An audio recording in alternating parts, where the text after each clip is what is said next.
ఈ మధ్య కాలంలో బుల్లితెరపై యాంకర్ గా సుమ స్థానం ఎలాంటిదో అందరికీ తెలుసు. మన చిన్నతనం నుండి ఆమెను చూస్తూనే ఉన్నాం. ఇప్పటికీ సుమ లేనిదే ఏ సినిమా ప్రీ రిలీజ్ ఈవెంట్ కూడా జరగని పరిస్థితి. ఎంతమంది యాంకర్స్ వచ్చినా సుమనైతే మ్యాచ్ చేయలేకపోతున్నారు. ఆమె డిమాండ్ ని ఇసుమంత కూడా తగ్గించట్లేదు. అలాంటి స్థాయిలో ఉన్న సుమ స్థానంపై ఇప్పుడు సుడిగాలి సుధీర్ కన్నేశారా? డిమాండ్ విషయంలో ఆయన ఇప్పుడు సుమను సైతం దాటేస్తున్నారా అంటే అవును అని చెప్పొచ్చు. ముఖ్యంగా రెమ్యునరేషన్ విషయంలో సుడిగాలి సుధీర్ ఇప్పుడు సుమని దాటేశారట. అదే ఇప్పుడు ఇండస్ట్రీలో హాట్ టాపిక్. ఒకప్పుడు జబర్దస్త్ లో కమెడియన్ గా ఎన్నో వందల స్కిట్స్ వేసిన సుడిగాలి సుధీర్ తన కామెడీ టైమింగ్ తో కోట్లాది మంది ఫ్యాన్స్ ని సంపాదించారు. అలాగే జబర్దస్త్ మరియు ఇతర ఎంటర్టైన్మెంట్ షోస్ ద్వారా వచ్చిన క్రేజ్ తో సినిమాలో అవకాశాలు సంపాదించిన సుధీర్ మొదట్లో కమెడియన్ గా సినిమాలోకి అడుగుపెట్టారు. కానీ తర్వాత హీరోగా కూడా మారారు. తర్వాత గాలడు అనే సినిమా ద్వారా కమర్షియల్ హిట్ అందుకున్నారు. అయితే తర్వాత వరుస సినిమాలతో ఫుల్ బిజీ అవుతారు అనుకుంటే మళ్లీ బుల్లితెరపై ది ఫ్యామిలీ స్టార్స్ అనే ప్రోగ్రామ్ తో యాంకర్ గా ఎంట్రీ ఇచ్చారు. ప్రతి ఆదివారం రాత్రి 7:30 ప్రసారమయ్యే ఈ కామెడీ షోకి మంచి టీఆర్పీ రేటింగ్ ఉంది. ఈ షోకి యాంకర్ గా ఉన్నందుకు సుధీర్ ఒక్కో ఎపిసోడ్ కి 2.5 లక్షల రూపాయలైతే రెమ్యునరేషన్ తీసుకుంటున్నారట.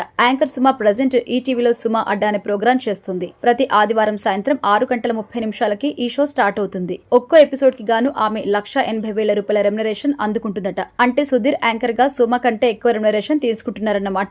ఇదే రేంజ్ ఊపులో ఆయన యాంకరింగ్ రంగానికే పరిమితమైతే మాత్రం భవిష్యత్తులో సుమని పూర్తిగా డామినేట్ చేసినా ఆశ్చర్యపోనక్కర్లేదని అంటున్నారు విశ్లేషకులు.